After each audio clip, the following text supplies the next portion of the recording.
Last వీడియోలో వంకాయ curry గురించి నేను వీడియో అయితే పెట్టాను కదా. మీ ఇంట్లో మాటలు మాకెందుకు చెప్తున్నావు అన్నారు కొందరు.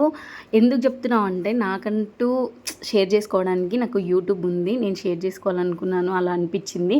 చాలామంది ఆడపిల్లలు అలా ఫేస్ చేసి ఉంటారు కాబట్టి నేను షేర్ చేశాను. నన్ను ఆ వంకాయ కర్రీ ఒక్క దాంట్లోనే కాదు, ప్రతి విషయంలోనూ ఇది బాలేదు, అది బాలేదు. ఇంకొక వీడియో కూడా నేను పోస్ట్ చేశాను అనమాట. ఎగ్ కర్రీ అనమాట. మనం ఎగ్గు పొరటు పులుసు అంటాం కదా, అందులో మనము ఎగ్ని జస్ట్ ఇట్లా పొడిచి వేసుకుంటాము బాయిల్ చేయకుండా. ఆ గుడ్డుకు గూడంగా ఏమన్నారంటే నీళ్ళల్లో గుడ్లు వేసుకొని తింటుంది అట్లా ఇట్లా అని చెప్పేసి మాట్లాడారు. నిజానికి నాకు తర్వాత తెలిసింది ఏంటంటే వాళ్ళ ఇంట్లో అసలు ఏమీ ఉండవు, వాళ్ళు అసలుకి చేయడానికే రాదు. కానీ నేను మంచిగా చేసుకున్న నేను నాకు పేర్లు పెట్టడం వాళ్ళకి అలవాటు అయిపోయింది. అందుకనే నేను ఆ వీడియో అయితే అప్లోడ్ చేశాను. ఇంకొకటి, నేను క్లౌడ్ కిచెన్ స్టార్ట్ చేసిన తర్వాత నాకు స్విగ్గీలో 5 స్టార్ రేటింగ్ ఉందన్నమాట. అందుకోసమే వాళ్ళ మొహం మీద కొట్టినట్టుగానే వీడియోస్ స్టార్ట్ చేశాను, క్లౌడ్ కిచెన్ కూడా స్టార్ట్ చేశాను.